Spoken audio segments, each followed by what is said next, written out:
A new ransomware campaign has hit a number of high-profile targets in Russia and Eastern Europe.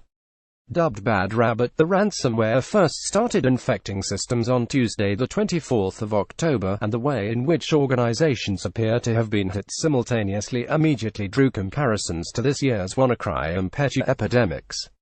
Following the initial outbreak, there was some confusion about what exactly Bad Rabbit is. Now the initial panic has died down. However, it's possible to dig down into what exactly is going on. 1.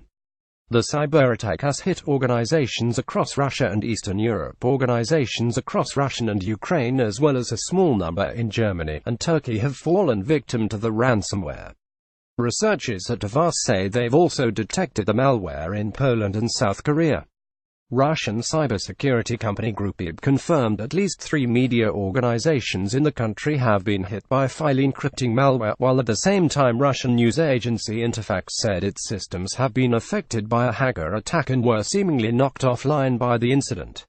Other organizations in the region, including Odessa International Airport and the Kiev Metro, also made statements about falling victim to a cyber attack, while CERT-UA, the Computer Emergency Response Team of Ukraine, also posted that the possible start of a new wave of cyber attacks to Ukraine's information resources had occurred, as reports of Bad Rabbit infection started to come in. At the time of writing, it's thought there are almost 200 infected targets, and indicating that this isn't an attack like WannaCry or Petya was, but it's still causing problems for infected organizations. The total prevalence of known samples is quite low compared to the other common strains, said Jakub Kraustek, malware analyst at Avast. 2. It's definitely ransomware. Those unfortunate enough to fall victim to the attack quickly realized what had happened because the ransomware isn't subtle. It presents victims with a ransom note telling them the files are no longer accessible and no one will be able to recover them without our decryption service. Image SET victims are directed to a Tor payment page and are presented with a countdown timer. Pay within the first 40 hours or so, they're told, and the payment for decrypting files is 0.05 Bitcoin, around $285. Those who don't pay the ransom before the timer reaches 0 are told the fee will go up and they'll have to pay more. Image Kaspersky Lab, the encryption user's descriptor, which is open source, legitimate, and software used for full drive encryption. Keys are generated using CryptGen random and then protected by a hard-coded RSA-2048 public key. 3. It's based on Petya, not Petya. If the ransom note looks familiar, that's because it's almost identical to the one victims of June's Petya outbreak saw.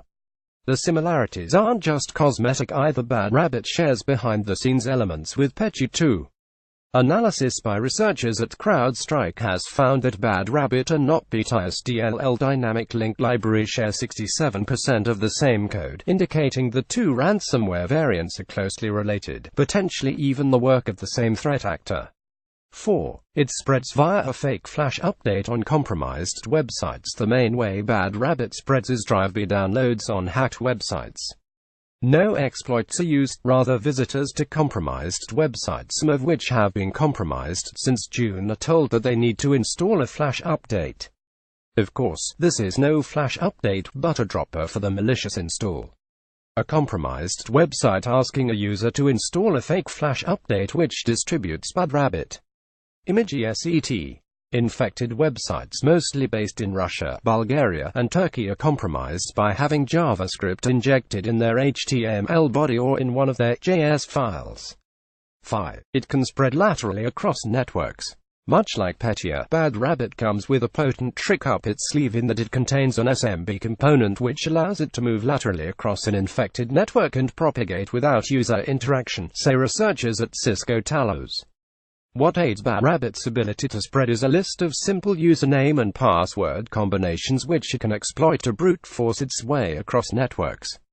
The weak passwords list consists of a number of the usual suspects for weak passwords such as simple number combinations and password 6, but it doesn't use Eternal Blue. When Bad Rabbit first appeared, some suggested that like WannaCry, it exploited the Eternal Blue exploit to spread.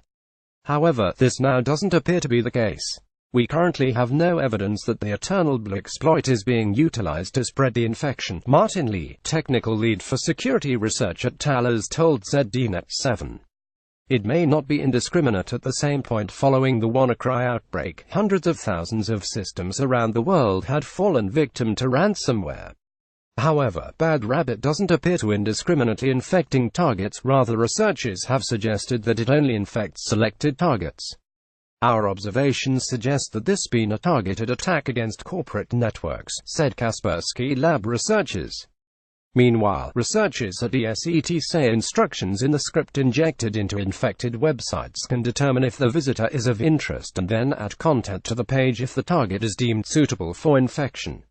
However, at this stage, there's no obvious reason why media organizations and infrastructure in Russia and Ukraine has been specifically targeted in this attack. 8. It isn't clear who is behind it at this time. It's still unknown who is distributing the ransomware or why, but the similarity to Petya has led some researchers to suggest that Bad Rabbit is by the same attack group, although that doesn't help identify the attacker or the motive either, because the perpetrator of June's epidemic has never been identified.